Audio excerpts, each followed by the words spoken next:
আল্লাহর এক বান্দি জীবনে এমন কোন গুনাহ নাই করে নাই, রাস্তা দিয়া চলছেন জাহান্নামী নারী, হঠাৎ চলতে গিয়ে দেখেন রাস্তার কিনারে একটা কুকুর দাঁড়াইয়া পানির পিপাসায় জিহ্বা বের করে চোখ দিয়ে পানি ছাড়ে। আল্লাহর বান্দি জাহান্নামী নারী, এত বড় গুনাহগার, কিন্তু কুকুরের দিকে তেইখা তার মনটা নরম হয়ে গেল। জাহান্নামী গুনাহগার বান্দি দৌড়াইয়া গেল, কুকুরটার একটু পানি পান করানো যায়নি। আল্লাহর বান্দি চলে গেল, চারপাশে ঘুরে একটা পানির কূপ পাইল, কিন্তু পানি অনেক নিচে, উঠাবে কি পাত্র নাই। ওই আল্লাহর বান্দির পায়ে ছিল চামড়ার মোজা, বান্দি চামড়ার মোজাটা খুললো, মোজা নিচে দিয়ে দেখে পানি এখনো নিচে ধরা যায় না। আল্লাহর বান্দির মাথায় ছিল একটা ওড়না। এলাকার মা বোনেরা আসেনি, এরে আম্মা জান, আপনারা নবীদের মা, আপনারা সাহাবায়ে কেরামের মা, আউলিয়ায়ে কেরামের মা, আপনারা আয়েশা রাদিয়াল্লাহু আনহার মতো নারী, খাদিজা রাদিয়াল্লাহু আনহার মতো নারী, ফাতেমা রাদিয়াল্লাহু আনহার মতো নারী। আরে আম্মা জান, আল্লাহর কাছে আপনাদের কত দাম। দুনিয়ার কোন ধর্ম, কোন পণ্ডিতরা নারীর সম্মান পুরুষের তুলনায় বাড়াতে পারে নাই। হিন্দুদের ধর্মের কিতাব খুলবেন, দেখবেন পুরুষের তুলনায় নারীর সম্মান কম। বৌদ্ধদের কিতাব খুলবেন, পুরুষের তুলনায় নারী অবহেলিত। সব ধর্মের ভেতরে শুধু আমার আল্লাহ নবীর মাধ্যমে নারীর সম্মান অনেক বাড়াইয়া দিলেন। আল্লাহর এক বান্দি নবীর ঘরে গিয়া হাজির হয়ে গেলেন। নবীর স্ত্রী আম্মা জান ডেকে বলেন, ওরে আম্মা, নবীর থেকে একটু জানাইয়া দেন, পুরুষেরা জুমার নামাজে যায় কত সওয়াব, পুরুষেরা ঈদের নামাজে যায় কত সওয়াব, পুরুষেরা জানাজায় যায় কত সওয়াব কামাই করে, আমরা নারীরা কি বঞ্চিত হয়ে গেলাম। নবী জানলেন, এবার বিবিকে বললেন, ও বিবি জানায় দাও, সারা দুনিয়ার নারীদের জন্য আইন আল্লাহর পক্ষ থেকে, ও দুনিয়ার নারীরা ঘরের মধ্যে থাকবা, স্বামীর মাল হেফাজত করবা, কারণ স্বামীর মাল স্বামীর না, এ মাল তোমার, কারণ স্বামী যদি না থাকে সব তোমার হয়ে যাবে। ও সন্তানেরা, মা বাবার সম্পদটারে চুরি করিয়া নষ্ট করিস না, কারণ বাবার সম্পদ তোমার, বাবায় কবরে নিয়ে যাবে না, খালি হাতে বাবায় চলে যাবে, বাড়ি গাড়ি সব তোমার থেকে যাবে। এই চিন্তা যদি মা করত, স্বামীর টাকা ডান বাম অপচয় নষ্ট করত না। সন্তানেরা যদি চিন্তা করত, বাবার কামাই সব আমার, বাবায় মরে গেলে সব আমার থাকবে, তাহলে কোন সন্তান মোবাইল কেনার জন্য পকেট থেকে টাকা চুরি করত না, এমবি কেনার জন্য টাকা চুরি করত না। তবে যারা চুরি করো, লেখা রাখ, বাবার কোটি টাকার হাতের ওই পুঁজির মধ্যে যদি তুই হাত দিয়া গুনার কাজে টাকা ব্যয় করো, খোদার কসম তোর বাবার জীবনে কোনো ব্যবসায় আর উন্নতি হবে না। তোর বাবার ধ্বংসের জন্য তুই সন্তানটাই যথেষ্ট। এরে পর্দার আড়ালের মা, স্বামীর মাল হেফাজত করো, ঘরের মধ্যে 5 বেলার নামাজ পড়ো, আর সন্তানগুলোরে মানুষ বানাও, সন্তানকে ডাক্তার বানাও আলহামদুলিল্লাহ, ইঞ্জিনিয়ার বানাও আলহামদুলিল্লাহ, তবে বেয়াদব বানাইবা না রে আম্মা জান। আর সন্তানের যদি ভালো আদর্শওয়ালা বানাইতে চাও, আদর্শ ডাক্তার, আদর্শ ইঞ্জিনিয়ার, তাহলে বাবার তুলনায় আম্মা জানের আদর্শ ভালো লাগবে, কারণ সন্তান বাবার থেকে মায়ের কাছে সময় ব্যয় করে বেশি, সন্তান বাবার তুলনায় মাকে অনুসরণ করে বেশি। এই জন্য ইমাম গজালি বলে, রে দুনিয়ার মানুষ, প্রত্যেকটা সন্তানের জন্য তার মা হলো প্রাথমিক শিক্ষিকা। মা সন্তানের যা শিখাবে সন্তান তাই শিখবে। দেখবেন ছোট বাচ্চা আজান হয়ে গেল, মা দৌড়াইয়া গেল অজু করতে, বাচ্চা দেখে দেখে অজু করে, ওই গোসল কইরা লাইছে অর্ধেক, মা তো অজু বানায়, বাচ্চা তো বুঝে না, ও এইভাবে পানি দেয়, দিয়া জামাটা ভিজাইয়া ফালাইলো। এরপরে এমন অবস্থা হলো, আম্মা জান অজু করার পর নামাজের মুসাল্লায় দাঁড়াইলো, বাচ্চাটাও মায়ের কিনারায় যায় নামাজে দাঁড়ায় গেল। মা যখন বুকে হাত বাইদা আলহামদুলিল্লাহ পড়তেছে, বাচ্চাটা এরকম হাত বাইদা মায়ের ঠোঁটের দিয়ে তাকাইয়া ঠোঁট নাড়ায়, ও তো জানে না মা কি পড়ে। মা যখন রুকুতে গেল, বাচ্চাটাও রুকুর মধ্যে গেল, মা যখন সেজদায় গেল, নাক আর কপাল ঠেকাইয়া বাচ্চা গালটারে লাগাইয়া মায়ের দিকে তাকায়, দেখে মা ঠোঁট নাড়ায়, বাচ্চাটাও ঠোঁট নাড়ায়। আল্লাহ কয় ফেরেশতা তাকায় দেখ এই বাচ্চাটা ঠোঁট নাড়ায় কেন? বলে ওর মা ঠোঁট নাড়ায় এই জন্য বাচ্চাটাও ঠোঁট নাড়ায়। বলে ওর মা কি বলে? ওর মা বলে সুবহান রাব্বিয়াল আ'লা। আল্লাহ কয় ফেরেশতারা লেখ এই বাচ্চাও বলে সুবহান রাব্বিয়াল আ'লা। আর এই বাচ্চার যত সওয়াব মায়ের আমলনামায় দিয়া দাও। কাদের কুদরত দারি বরকামাল আনতা রব্বি আনতা হাসবি জুল জালাল। ও পর্দার আড়ালের আম্মা জানেরা, মদিনার নবী ডেকে বললেন স্বামীর মাল হেফাজত করো, সন্তানগুলো আদর্শওয়ালা বানাও, সন্তানের পেটে হারাম টাকা ঢুকাইও না। ও আম্মা জানেরা, স্বামী টাকা কামাই করে, তুমি যদি মাসে মাসে জিজ্ঞাসা করতা ও স্বামী বেতন কত, কয় 20,000। যখন দেখতা স্বামীর 20,000 বেতনের 2,000 বাড়তি, এই স্বামী 2,000 বাড়তি কেন? কয় একজনে আমার হাদিয়া দিছে। আচ্ছা মেনে নিলাম। পরের মাসে দেখা যায় 6,000। এই স্বামী 20,000 এর তুলনায় 26,000 কেন? এবার স্বামী একদিন না একদিন বলিয়েই ফালাইতো, ও বিবি আমি গরিবের বেতনের টাকার থেকে কিছু কাইটা নিছি বা এই রকম অন্যায় ভাবে নিয়েছি। তখন যদি মা তুমি বুঝাইতারে স্বামী আমার এই সন্তানগুলো আল্লাহ দান করেছেন, সন্তানের যদি হারাম টাকা খাওয়াও ওই সন্তান কোনোদিন মানুষ হবে না, লেখাপড়া ভেতরে ঢুকবে না, মা বাবার খেদমত ওই সন্তান জীবনে করবে না। মা যদি বুঝাইয়া বলতো স্বামী আমার না খাইয়া থাকবো তারপরও হারাম টাকা ঘরে আনবা না, সন্তানের মধ্যে হারাম দিবা না, স্ত্রীকে হারাম টাকার কোনো সম্পদ দিবা না, এইভাবে একটা মা স্বামীকে কন্ট্রোল করে নিতে পারে।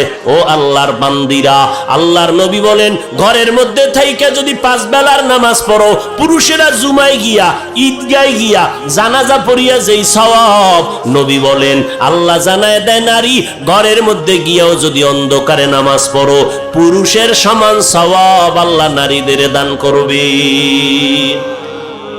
এরে আল্লাহর বান্দিরা, ওই জাহান্নামী গুনাহগার বান্দি এইবার ওড়না ছিল মাথায়, ওড়নার একটা মাথা নিয়া মুজার সাথে বাঁধিয়া এবার পানির কূপে ফালাইয়া মুজার মধ্যে পানি নিয়া কুকুরটাকে পান করায় দিল।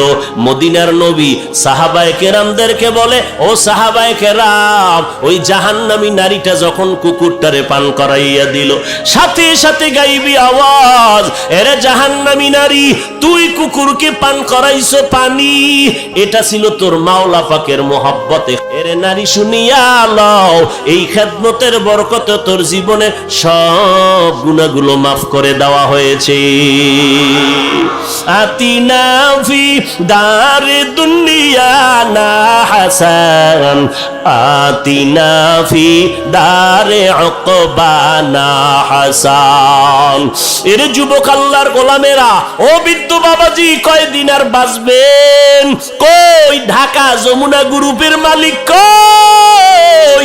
আজকে করোনায় ধরা বলল, কয় কত কোটি টাকা চাও ডাক্তারেরা, স্পেশাল ফ্লাইটে সিঙ্গাপুর নিয়ে চিকিৎসা করা বাঁচা, টাকার বাহাদুরি করিয়াও বান্দারে কেউ বাঁচাইতে পারলো না। আজকে যমুনা গ্রুপের সব আছে, যেই বেচারা ঘাম ফালাইয়া টাকা কামাই করলো আজকে খালি হাতে মাটির গর্ভে শুয়ে আছে। কিসের বাহাদুরি করো রে বাবা? আজকে তুমি বয়ান শুনতেছো, জানা নাই কালকে তুমি এই সময় হতে পারো হসপিটালের রোগী। কিসের বাহাদুরি করো? আমি আজকে বক্তা হইয়া বয়ান করি, এতগুলো শ্রোতা আমার বয়ান শুনতেছে, কিন্তু এই ভাবসাব কতক্ষণ? আজরাইল যেদিন আমারে ডাক দিবে সব বক্তার ভাব শেষ হয়ে যাবে। আমার রক্তের সন্তান বেলেট দিয়া গেঞ্জিটা কেটে কেটে রেখে সবার বেলায় 3টা সাদা কাফন রেডি করে দিবে। কে চেয়ারম্যান, কে মেম্বার, কে এমপি, কে মন্ত্রী, কে বক্তা, কে শ্রোতা, ভেদাভেদ নাই। আমি বক্তা এত সম্মান এই জন্য একটা কাফন বাড়াইয়াও দিবে না। তুমি রিকশা ড্রাইভার এই জন্য একটা কাফন কমাইয়াও দিবে না। সবার বেলায় 3টা কাপড়, কাফনে যেদিন প্যাকেট হইয়া যাবে ওই দিন টের পাবি কে মাওলানা লেখা নাই, কে এমপি লেখা থাকবে না। এটা এমপির লাশ কাফনে লেখা থাকবে না, এটা চেয়ারম্যানের লাশ কাফনে লেখা থাকবে না, এটা বড় হুজুরের লাশ কাফনে লেখা থাকবে না। সব সমান, জানাজা পড়াইয়া দাও। দাও। এবার কবরে নিয়ে গেল, এত ভক্ত কই, কেউ আমার কবরে নাই। হঠাৎ দেখা গেল আমার মাথার কিনারায়, পায়ের কিনারায় দুইটা লোক লাফ দিয়ে কবরে নাইমা আমার মাজায় গামছা লাগাইয়া আমারে মাটির মধ্যে নামাইয়া শোয়াইয়া, এরপরে বাঁশের চালগুলো যখন বিছায়, দুই মাথা আমার পায়ের মুষ্টি আর মাথার মুষ্টি খুলিয়া দিয়া, হঠাৎ করে দেখি ওই দুই বান্দা উইঠা চলে গেল। এখন কবরে আমি বড় একা, আমার ডানে বামে কেউ নাই। মদিনার নবী বলেন ওই কবরে যখন পাড়াইয়া মাটি দিয়া সব চলে যাবে, দুইজন ফেরেশতা সবার কবরে আইসা হাজির। প্রশ্ন করবে তিনটা, আমাকেও যেই প্রশ্ন, হিন্দুদেরকেও সেই প্রশ্ন, আপনাকেও সেই একই প্রশ্ন, আলাদা কোনো প্রশ্ন করা হবে না। রবের পরিচয় দাও, ধর্মের পরিচয় দাও, রাহমাতুল লিল আলামিনের পরিচয় দাও। মদিনার নবী বলেন এই প্রশ্নের জবাব যারা দিতে পারবে তাদের কবর হবে রওজাতুম মির রিয়াজিল জান্নাহ, যারা দিতে পারবে না তাদের কবর হবে হুফরাতুম মিন হুফারিন নার। কারা দিতে পারবে? আমি বক্তা, গ্যারান্টি নাই। নবী বলেন কারা পারবে জানো? দুনিয়াতে যারা রবের গোলামি করিয়া কবরে যাবে তারা জবাব দিবে রব্বি আল্লাহ, আমার রব একমাত্র আমার আল্লাহ। দুনিয়াতে যারা ইসলাম মেনে যাবে কবরে গিয়া জবাব দিবে দীনি আল ইসলাম, আমার ধর্মের নাম আমার ইসলাম। দুনিয়াতে যারা নবীর সুন্নত মানিয়া চলবে, আঙ্গুলের নখগুলো কেমনে রাখবি সেখানেও নবীর সুন্নত, মাথার চুলগুলো কেমনে রাখবারে বাবা সেখানেও নবীর সুন্নত আছে না নাই? এরে যুবক, কেন তুমি সুন্নতকে জবাই করতেছো? ও বাবা, আমি তো বলি না সবাই আমগো মতো হুজুর হও, স্কুলে তালা লাগাও, মাদ্রাসায় যাও না, কেউ বললে তা মানবা না। বরং আমার অনুরোধ, আমি কলিজা দিয়ে দোয়া করে যাই, স্কুল কলেজের লেখাপড়া বন্ধ করবা না। কারণ আমার মাদ্রাসায় ইসা আলেম হবা দরকার নাই, আমার মাদ্রাসায় মাওলানা মুফতি হওয়ার ছাত্রের অভাব নাই। তবে আমার দেশে বড় অভাব, আদর্শবান ডাক্তার নাই, আদর্শবান ইঞ্জিনিয়ার নাই, আদর্শবান চেয়ারম্যান নাই। আজকে যদি আমার দেশের OC, DC SP, chairman, member, MP, মন্ত্রী সব 5 ওয়াক্ত নামাজি হইতো, এই জমিনে আমাদের কোরআনের বয়ান করতে কোনো টেনশন করা লাগতো না। অতএব আদর্শ ডাক্তার হও, আদর্শমান ইঞ্জিনিয়ার হও, স্কুলের পড়া ছাড়বা না, কলেজের পড়া বন্ধ করবা না। ও যুবক আল্লাহর গোলাম, আজকে তো আমিও তো তোমার মতো প্যান্ট শার্টটাই লাগাইয়া দাড়ি কাইটা যদি চলতাম কেউ আমারে বাধা দিত না। এই টুপি মাথায় দেওয়ার কারণে মাথা গরম, এরপরও কেন টুপি ভালাই না?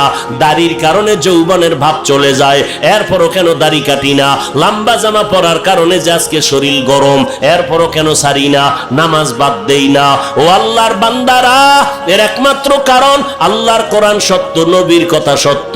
আজও পর্যন্ত কেউ মিথ্যা প্রমাণ করতে পারে নাই। বলো যুবকেরা, ওই কোরআন শরীফের মধ্যে জান্নাতের বয়ান, জাহান্নামের বয়ান আসেনি? আছে। কে জান্নাতে যাবে, কে জাহান্নামে যাবে তাও আল্লাহ বয়ান করেছেন। জান্নাতটা কেমন হবে তাও আল্লাহ বয়ান করেছেন। জাহান্নামটা কেমন ভয়ঙ্কর হবে আল্লাহ তাও বয়ান করে বলেছেন। ও যুবক, আল্লাহর রাস্তে বলি শুনো, পাও দুইটা যদি আগায়া দাও, আমি পায়ে হাত রেখে বলবার নবীর বিরুদ্ধে যাইও না।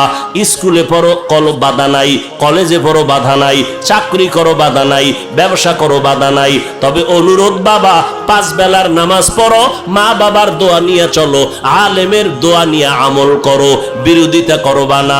বলবা হাফিজ ভাই কেমনে করি? ওরে আমার দিকে তাকাইলে পারবা না, তোমার ডানে বামে তাকায় দেখো, জীবনে মাদ্রাসায় পড়ে নাই, আলিফ বা তাও শিখে নাই।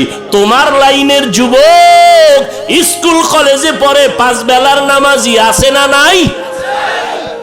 তুমি কেন পারবা না রে বাবা? তোমার মতো সন্তান র্যাব, আর্মি, পুলিশ, বিডিআর 5 ওয়াক্ত নামাজে চাকরি করে, বাধা নাই, এরপরও নামাজ ছাড়ে না, অভাব নাই।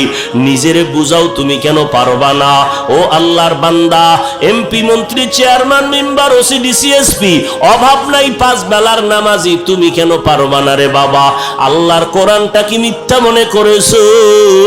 যেই দিন কবরের মধ্যে যাবা, ওই 3টা প্রশ্নের জবাব যদি দিতে না পারো, আমার নবী বলেন সাথে সাথে আল্লাহ গায়েবী আওয়াজ দিবে, ও কবরের ফেরেশতা, এই নাফরমানটারে আর সময় দিও না, দুনিয়াতে কম সুযোগ দেই নাই, আমার দেওয়া সূর্যের আলো, চাঁদের আলো, পানি বাতাস, জমিনের ফসল, গাছের ফল খাইয়া এত বড় নিমক হারাম, একবারও আলহামদুলিল্লাহ বলে নাই।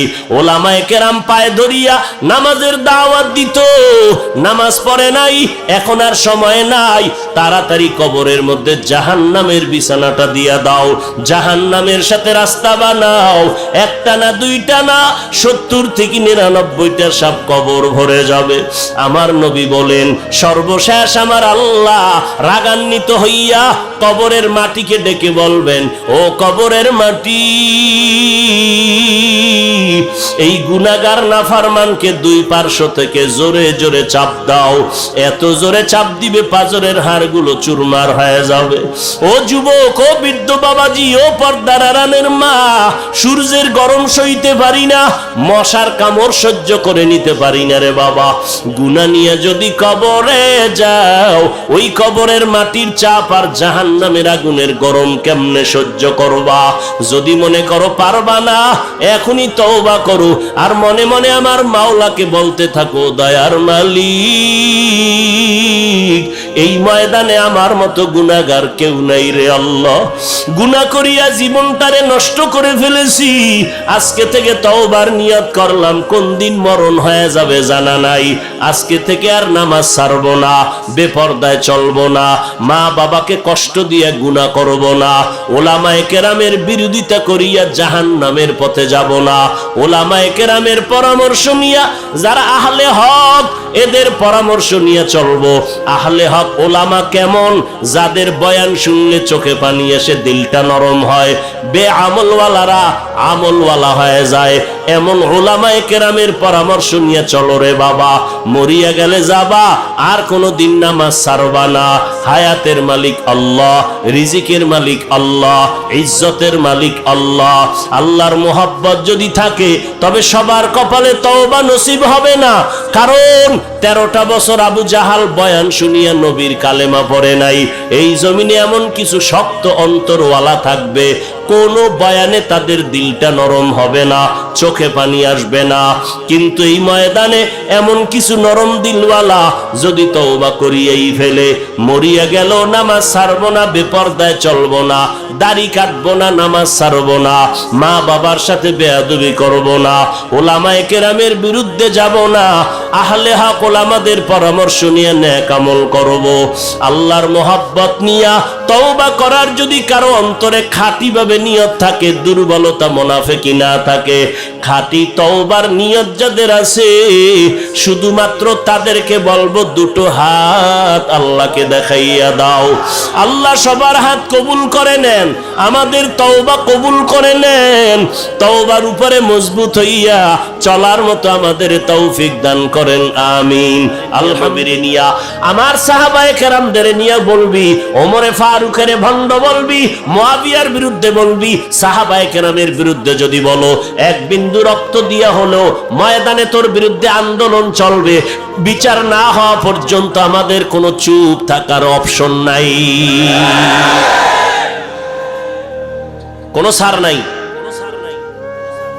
আওয়ামী লীগ ওয়ালারা বলে নাই কোরআনে জাল আছে, বিএমপি ওয়ালারা বলে নাই কোরআনে জাল আছে, কে বলেছে? বলে মাওলানা, তাও আমার মতো লঙ্গি ভরা মাওলানা না, বড় টাইটেল ওয়ালা মাওলানা, বলে কোরআনের মধ্যে জাল, হাদিসের থেকেও বেশি জাল। আর এক মাওলানা ডাক দিয়ে কয়, নবীরা ভুল করেছেন, আল্লাহ ভুল করাইছেন। কি তোমগো হুজুরে কইছে, এই জন্য নাউজুবিল্লাহ ইয়ে না। ওই হুজুরে কইয়া যেমন বেঈমান, তুমি ভক্ত চুপ থাকার কারণে বেঈমান। রাগ আসতেছে না? জুতা গুছাইতেছে না, এই বয়ান শোনা যাইব না, বাড়ি যাই।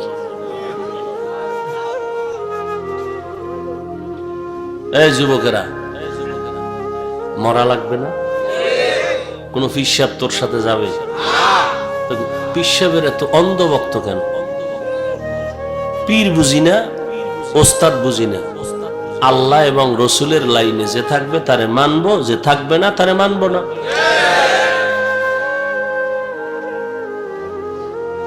তাবলীগের মধ্যে একটু ভিন্নতা না? কেন? এই কারণেই তো যে আমরা হক মানি, বাতিল মানি না। কারণ তো একটা, কারণ তো আর একটা না। আর এক মাওলানা ইসলামের ব্যানার লাগাইয়া বলে কালেমা লা ইলাহা ইল্লাল্লাহ মুহাম্মাদুর রাসূলুল্লাহ কুফরি।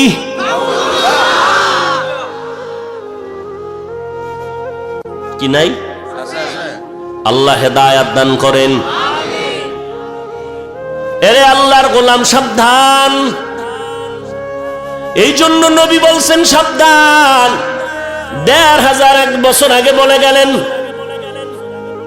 ওলামায়ে কেরাম সারা দিন মানা যাবে না, তবে ওলামা দেখলে দৌড় দিও না, কারণ ওলামাদের মধ্যে ঝামেলা আছে। একদল কালান নবী সাল্লাল্লাহু আলাইহি ওয়া আলিহি ওয়া সাল্লাম আলা ইন্না শাররাশ শাররি শিরারুল উলামা ওয়া ইন্না খায়রাল খায়রি খিয়ারুল উলামা আও কামা কালান নবী আলাইহিস সালাতু ওয়াস সালাম।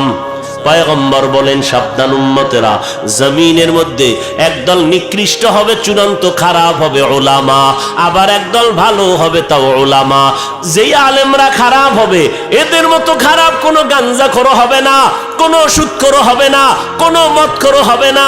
আবার যেই উলামায়ে কেরাম ভালো এদের মতো ভালো মানুষ জমিনের দ্বিতীয় আর কেউ হবে না। নবী কেন ভালো বলি আবার আলেমদের খারাপ বইলা গেলেন ১৫০০ বছর আগে? তার জবাবটা নিয়ে নাও। লক্ষ লক্ষ গাঞ্জাখোর, মদখোরেরা, সুদখোরেরা ইসলামের যেই পরিমাণ ক্ষতি না করবে, একজন টুপিওয়ালা ভণ্ডের দ্বারা ইসলামের ক্ষতি আরো বেশি গুণ হয়ে যাবে। যুবকেরা একেবারে নিরপেক্ষভাবে একটু বলো তো বাবা, ইসলামের এই যে কথাগুলো নবীরা ভুল করেছেন, আল্লাহ ভুল করাইছেন, কোরআনের মধ্যে জাল আছে, এরপরে কালেমা কুফরি, এরপরে বিতিরের দরকার নাই, কাজা নামাজ লাগবে না, নফল ইবাদত লাগবে না, জুমার আগে সুন্নত লাগবে না, এই যে বয়ানগুলো উম্মতের সামনে করলে, খুব বুঝে শুনে জবাব দিও, উম্মতের সামনে এই কথাগুলো বললে ইসলামের উপকার কি? যুবকেরা কহ, তাহলে আকামগুলো তো হুজুরেরা করে কেন? রাত্রে মোরাকাবায় মোবাইলে কি দেখো, এটি দেখো না? এগুলো খুলো। এই সমস্ত কথা যারা বলতেছে এদের চিহ্নিত করে নাও। এরা মাওলানাও ঠিক, এগো ইসলামের ব্যানারও ঠিক, তবে চিহ্নিত করে নাও এরা ইসলামের ব্যানারওয়ালা ভণ্ড। এরা কিওয়ালা ভণ্ড? হ্যাঁ, ইসলামের ব্যানারওয়ালা ভণ্ড। আর এক মাওলানা কয় কোরআনের অর্থ না জেনে পড়লে লাভ নাই। অথচ মদিনার নবী কি কয় শুনো, তুমি কোরআন পড়তে জানো না, পড়তে পারো না, তুমি কোরআন বুঝো না, জানো না, এরপরেও যদি শুইনা শুইনা দিলটা খুইলা মহাব্বতে জিব্বা নাড়াইয়া পড়ো আলিফ লাম মিম, নবী কয় সাথে সাথে 30টা নেক আমল নামায় জমা। নামাজে দাঁড়াইয়া যদি পড়ো নামাজে 1 অক্ষরে 100, নামাজে বসে যদি পড়ো 1 অক্ষরে 50, লাগবে না তোমার পড়া। আমি হাফিজুর রহমান চেয়ারে বসিয়া কোরআন তেলাওয়াত করব, আর আপনি চুপ করিয়া শুনবেন। আমি বান্দা পড়িয়া যেই সওয়াব পাবো, আপনারা শুনিয়াও সেই সমান সওয়াব পেয়ে যাবে। আতিনা ফি দারে দুনিয়া না হাসান, আতিনা ফি দারে উকবা না হাসান, ইয়া গিয়াসাল মুস্তাগীসিন হদিনা লফতিখারা বিল উলুমে ওয়াল গিনা। বন্ডদের বিরুদ্ধে, বাতিলের বিরুদ্ধে কথা বলা এটা হিংসা না, গীবত না। গীবত হইল সওয়াব, এটা হিংসা না, এটা মদিনাওয়ালা নবীর সুন্নাত। আমার নবী বাতিলের বিরুদ্ধে বলে নাই। কোরআন শরীফ নিয়ে চালাকি করবা, আর আমরা আহলে হকরা চুপ থাকবো না? জবান বন্ধ হয় নাই, বরং ভালো করে শুনো। আমার মাওলা চাইলে সব হয়, বান্দা চাইলে কিছু হয় না। এখনো চিনো না দেওবন্দি আহলে হকের আগুন কেমন?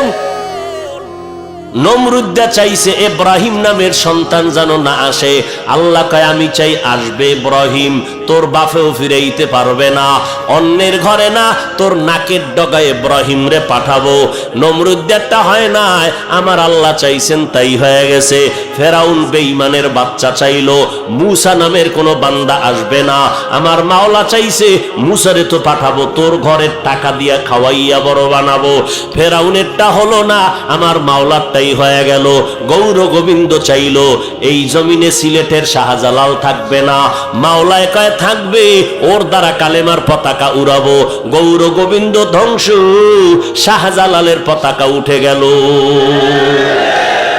ব্রিটিশ বেঈমানেরা চাইছে ভারতের জমিনে কোরআনের মাদ্রাসা বন্ধ হয়ে যাবে, কোরআনের আওয়াজ যেন না থাকে। মাদ্রাসায় তালা লাগাইলো, মাদ্রাসায় আগুন দিয়ে দিল, সরকারি বরাদ্দ টাকা বন্ধ করে দিল, হুজুরদের বেতন বন্ধ, আলেমেরে জেলখানায় নেয়, আলেমেরে ফাঁসির কাস্টে ঝুলায়, জবাই করিয়া করিয়া আলেমের লাশটা গাছের মধ্যে ঝুলায়। আমার আল্লাহ সিদ্ধান্ত নিলেন জিব্রাইল সাক্ষী থাক, ব্রিটিশ বেঈমানেরা চায় ভারতের জমিনের মধ্যে কোরআনের আলো চলবে না, কোরআনের আওয়াজ থাকবে না। আর আমি আল্লাহ চাই সারা দুনিয়াতে যত কোরআনের আলো ছড়াবে এর পাওয়ার হাউস আমি ভারতের মধ্যে দেওবন্দে বানাবো। কাসেম নানো তুমি ঘুমায়, ঘুমের মধ্যে দেখে আমার মদিনার নবী হাজির। কাসেম এত পেরেশানি কেন? আমি মুহাম্মদ, আমি ইশারায় করে রেখা টেনে দিলাম জমিনের মধ্যে, এখানে তুমি মাদ্রাসা উঠাও। কাসেম বলতেছে মদিনার নবী আমার ঘুমের মধ্যে যেই রেখাটা নাই দেখায় গেলেন, আমি সকালবেলা ফজর হইরা দেখি মদিনাওয়ালা নবীর রেখা স্পষ্ট মাটির মধ্যে দেখা যায়। আজকে নজর কইরা দেখরে বাঙালি, এমন কোন দুনিয়ার রাষ্ট্র নাই যেখানে দেওবন্দের আলো জ্বলে না। দাওয়াত ও তাবলীগের খেদমত কোন জমিনে নাই, কোন রাষ্ট্রের মধ্যে নাই? এগুলো সব দেওবন্দের পাওয়ার হাউসের আলো। কারণ তাবলীগ ইলিয়াস রহমাতুল্লাহ আলাইহি, জাকারিয়া সব দেওবন্দের ফসল। ওদিকে বাবা পীর মুরিদির লাইনে, তরিকাতের লাইনে যে খেদমত, এটাও দেওবন্দের পাওয়ার হাউসের আলো। ওই আশরাফ আলী থানভী, কাসেম নানতবী, রশিদ আহমদ গাঙ্গুহি, তার হাতের খলিফা উজানির কারি ইব্রাহিম, তার কলিজার টুকরা সৈয়দ ইসহাক চরমনাই, এইভাবে হাফিজি হুজুর রহমাতুল্লাহ আলাইহি সব দেওবন্দের ফসল চলতেছে। ও বাবা, ময়দানে বেঈমানের বিরুদ্ধে লাঠি মিছিল, প্রতিবাদ আর আন্দোলন, এটাও দেওবন্দের ফসল। ওই হোসাইন আহমদ মাদনী, মাহমুদ হাসান দেওবন্দি জীবনটা কাটায় গেলেন বাতিলের বিরুদ্ধে। আজকে সারা দুনিয়ার মধ্যে এই দেওবন্দের আলো ছড়ানো। অতএব দেওবন্দিদেরকে, এই কওমিওয়ালাদেরকে মাইনাস করিয়া যদি কেউ চলতে চাও, দেখবা অল্প টাইমে তোমার চলার পথ অন্ধকার হয়ে গেছে। তবে দেওবন্দিদের কাছে আমার পায়ে হাত রাইখা অনুরোধ, অহংকারে ভুইলা গিয়া বাতেলের সাথে তুমি আপোষ করবা না। ওরে বাতেলের মনে কইরো না ছোট সাপ, বড় সাপ আমগো লগে পারবে না। ওরে সাপ যদি ছোট হয় তবে তার কামড়ে কিন্তু বিষ আছে। অতএব বাতেলকে দুর্বল মনে করিয়া তারে হাতের তালুর মধ্যে নিও না। আমাদের কি ঠেকা পড়ছে? আমগো ময়দানে কি শাইখুল হাদিসের অভাব? আমাদের ময়দানে কি আল্লাহওয়ালার অভাব? আমাদের দেওবন্দি এই ঘরানার মধ্যে কি বক্তাদের অভাব? আল্লাহওয়ালাদের অভাব? এই ময়দানে কি মুফতি সাহেবের অভাব? কেন বেদাতির নিয়ে নাচানাচি করবা? কেন বাতিলের গুণগান গাইবা? না, দরকার নাই।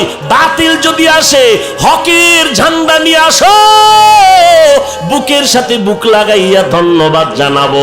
আমার শায়েখ হাটাজারিরে গালি দিবা, দেওবন্দিরে গালি দিবা, তাবলীগওয়ালাদের বিরুদ্ধে বলবা, আবার এক ফাঁকে গিয়া চরমনের হুজুরের বিরুদ্ধে বলবা, আবার কোন হুজুরের গুণগান গাইবা, আবার বাবুনগরী সাহেবের গুণগান গাইবা, আর একদিকে হাটাজারিরে গালি দিবা।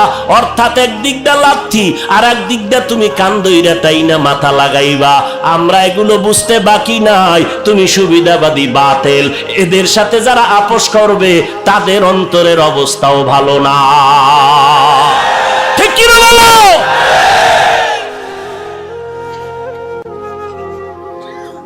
পেটে ক্ষুধা লাগলে না আর এক জায়গায় ধারসা মুনা খাইয়ে মরার থেকে কি ক্ষুধা আমাদের।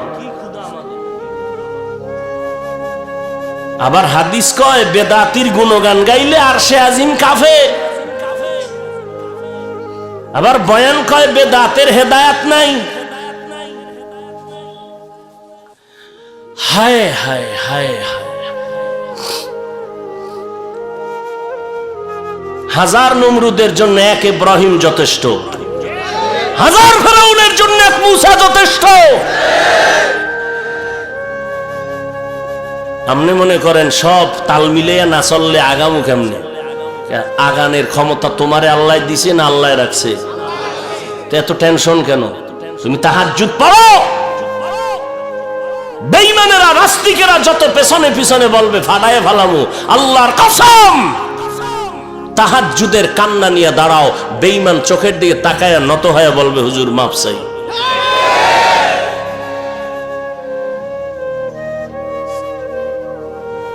আল্লাহ হেদায়াত দান করে। ফামান কানা ইয়ারজু লিকা রাব্বিহি ফালইআমাল আমালান সালিহা ওয়া লা ইউশরিক বিইবাদাতি রাব্বিহি আহাদা।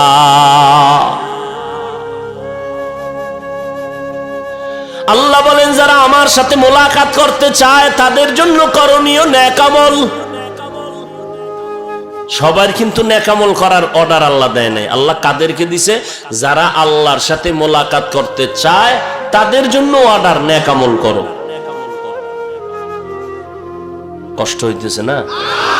এই 10 মিনিটে গুছাই নিতেছে। যারা আল্লাহর সাথে মোলাকাত করতে চাও তাদের জন্য নেক আমল,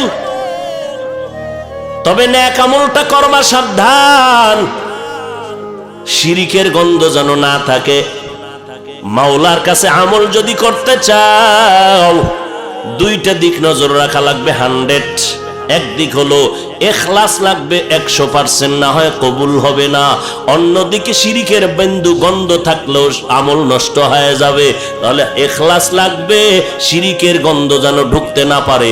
একটার নাম প্রতিরোধক আর একটার নাম প্রতিষেধক। প্রতিষেধক হলো ইখলাস, প্রতিরোধক হলো শিরিক। কারণ শিরিক বড় মারাত্মক অপরাধ। আমার মাওলার সাথে শিরিকের গুনাহ ক্ষমার যোগ্য না। ওমাই ইউশরিক বিল্লাহ ফাকাদ হারামাল্লাহু আলাইহিল জান্নাহ। যারা শিরিকের গুনাহ করবে তাদের উপরে জান্নাত হারাম। অতএব ইখলাসের সাথে আমল করো। এবার ইখলাস কি দেখছেন নি? টাইম না থাকলে কেমনে কি করি, কথা কত বাকি, সময় কম, কত কষ্ট। একটা চিৎকারের মজা কি বুঝেন? সমালোচনা তো করতে পারেন বয়া বয়া, আর গজবের ফেসবুক আছে কি সহজ। ঘরের বিছনায় লেফের তলে শুয়া শুয়া বাস বিরুদ্ধে লেখতেছে, আলেমের বিরুদ্ধে লেখতেছে, তো কোনো অনুমতি লাগে না। আফসোস, কত কষ্ট। এরপরে এত কষ্ট করার ফায়দা কি? কি চাই? চিল্লাইয়া সারাটা জিন্দেগি 12 মাস পায় ধরে ধরে ধরে ধরে নরম ভাষায় বয়ান করিয়া কি বুঝাই বলি না তো চরমনাই না গেলে গুনাহ হবে, পাঁচকল্লি না পড়লে গুনাহ হবে, এই বয়ান তো করি না, কওমি মাদ্রাসায় না পড়লে গুনাহ হবে, একবারও বলি নাই, তাবলিগ না করলে গুনাহ হবে, একবারও বলি নাই রে বাবা। তো কি বুঝাইতে চাই? সারা দেশে চিল্লাইয়া বিনয়ের সাথে পাও ধরিয়া বুঝাই। 2টা স্লোগান কলবের মধ্যে ঢুকাও। জীবনে যতদিন বাঁচবা গোলামি করবা আল্লাহর, আর আদর্শ মানবা মদিনাওয়ালা নবীর। আর কারো গোলামি করবা না, আর কারো আদর্শ মানবা না। এইটাই হলো অন্ধভক্ত। আল্লাহর অন্ধভক্ত হইয়া গোলামি করো, নবীর অন্ধভক্ত হইয়া তুমি বান্দা নবীর আদর্শ মানো। আর কারো অন্ধভক্ত হওয়া যাবে না, হারাম। স্পষ্ট হারাম। কারো অন্ধভক্ত হওয়া যাবে না। অন্ধভক্ত হওয়া আল্লাহর, অন্ধভক্ত হওয়া রসুলের। আর অন্যদের ভক্ত হতে হবে চোখ কান খোলা, অন্ধ না। যেই দেখবো রসুলের সাথে সংঘর্ষ, আমি নাই। কারণ আল্লাহর দুশ্মন রসুলের দুশ্মন আমারও দুশ্মন, আল্লাহর বন্ধু রসুলের বন্ধু আমারও। আল্লাহর সাথে মোলাকাত যদি করতে চাও, নেক আমল করো। নেক আমলের জন্য দুই দিক নজর রাখো, একটা ঢুকতেই হবে আর একটা ঢুকতে দেয়া যাবে না। ঢুকতেই হবে 100 নাম ইখলাস, ঢুকতে দেয়া যাবে না বিন্দু, তার নাম শিরিক। শিরিকের মধ্যে ঢুকলে যাইবে আরো 1 ঘন্টা। এবার ইখলাসের মধ্যে ঢুকলে, ইখলাস কারে কয়? বলে ইখলাস মা মা'নাল ইখলাস তাসফিয়াতুল আমালি মিন তালাবি আওয়াজিন ওয়া গরজি আরজিন ওয়া রুইয়াতি রিয়াইন। ও বান্দা, কোনো বিনিময় ছাড়া কাজ করার নাম ইখলাস, কাউকে দেখানোর জন্য না, খালিসান লিওয়াজহিল্লাহি তাআলা। আমি যা করব, যা বলবো আমার আল্লাহর সন্তুষ্টির জন্য, আর কাউর সন্তুষ্টির জন্য। ইন্না সালাতি ওয়া নুসুকি ওয়া মাহইয়ায়া ওয়া মামাতি লিল্লাহ ওয়া মামাতি লিল্লাহি রাব্বিল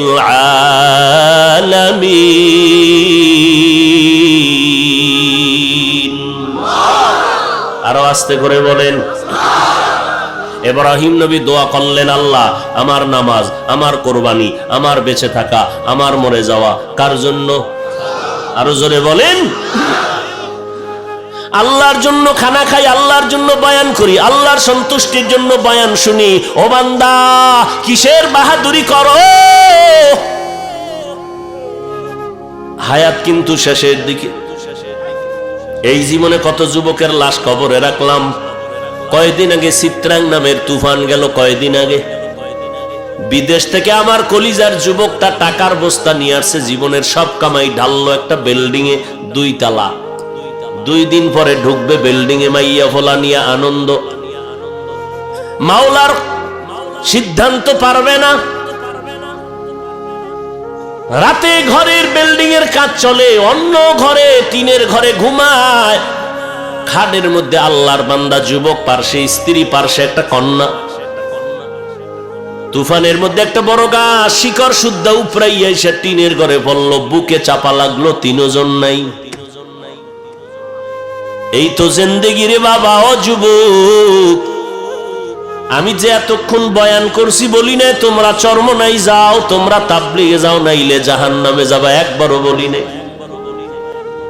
2টা স্লোগান কলবে ঢুকাইতে চাই। দল বুঝি না, পীর বুঝি না, বক্তা বুঝি না, আলেম বুঝি না, আমি গোলামি করব আমার আল্লাহর, আদর্শ মানব মদিনাওয়ালা নবী।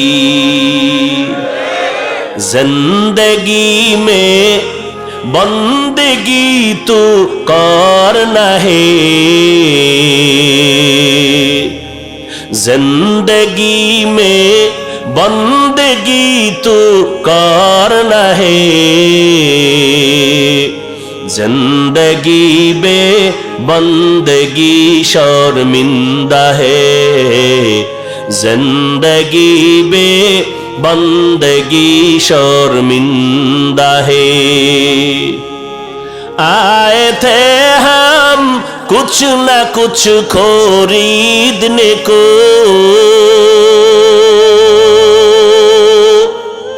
जैसे हो रोशन मेरे कल्बो रूहो। आए थे हम कुछ न कुछ खरीदने को, जैसे हो रोशन मेरे कल्बो रूहो, वरना कोई चारा दो जहां में नहीं, वरना कोई चारा दो जहां में नहीं। जिंदगी में बंदगी तू करना है, जिंदगी में बंदगी तू करना है। जिंदगी बे बंदगी शर्मिंदा है, जिंदगी बे बंदगी शर्मिंदा है। খারাপ লাগে? ও যুবকেরা, অতএব এই যদি কেউ ভালো লাগে তো আজকে থেকে তওবা কর। আর গানের কানে ক্যাসেট লাগাইস না, গানের তার কানের মধ্যে লাগাইও না। ওই যুবকের মতো যদি হয় হালাত, আজরাইল যদি আইসা দেখে তোর কানের মধ্যে হিন্দি গানের তার লাগালো, বল আমার মাওলার দরবারে কি জবাব দিবি রে বাবা? রব্বির হামহুমা কামা রব্বায়ানি সগীরা, বাতা হামকো তেরে রাহ কিস তরফ হ্যায়, तेरे राह पर चला हमको खुदाया, बेगुनाह न गुज़श्त बरमा साअते, बाहुज़ूरे दिल न कर दम ताअती। اللهم إنا نعوذ بك من البرص والجنون والجذام وسيء الأسقام، اللهم إنا نسألك رزاك والجنة ونعوذ بك من سخطك والنار। ও দয়ার মালিক, গুনার বোঝা মাথায় নিয়ে আপনার দরওয়াজায় হাজির। কুদরতের নজর দিয়া দেখেন কত উলামায়ে কেরাম, কত মুরব্বী হাজী সাহেবরা হাত তুলেছেন, কত যুবক ছাত্র ভাই, ব্যবসায়ী চাকরিজীবী, পর্দার আড়ালের মা বোনেরা, ছাত্র ভাইরা হাত তুলেছেন। আয় আল্লাহ, আমরা গুনাহগার, জাহান্নামের আসামি, শয়তানের ধোঁকায় পড়ে গুনাহ করেছি। আজকে গুনার কারণে বড় লজ্জা পাই, ভয় পাই, মনে হয় আমার মতো জাহান্নামী কেউ নাই। গুনার কারণে আমার হাত না পাক, চোখ না পাক, জিহ্বা না পাক, অন্তর না পাক। গুনাহ নিয়ে কবরে যেতে চাই না রে আল্লাহ। মেহেরবানি করে আমাদের জীবনের সব গুনাহগুলো মাফ করে দেন আল্লাহ। মাহফিল কবুল করে নেন। আয়োজনকারী, সহযোগিতা যারা করেছেন, দান সদকা যারা করেছেন, কবুল